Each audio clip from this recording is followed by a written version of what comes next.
Ein Traum von Lina Sommer. Ich hab geträumt, ich wär gestorben, hätt drüber in de Pals mein Grab, wie ich mir schon bei Lebenszeiten so sehnlich das gewünscht hab. Im Traum bin ich spazieren gegangen, in Jockrim auf de Kirchhofnaus, und seh Grab, das sticht die andere bei weitem all miteinander aus.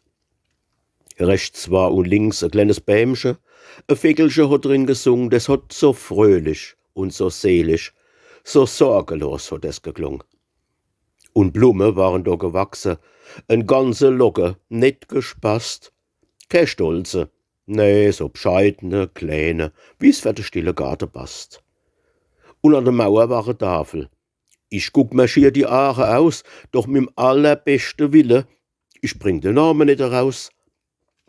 Da geht ein alter Mann vorüber, und wie ich sagte, ihn hab gefrocht, wer liegt dann da begraben, Alter?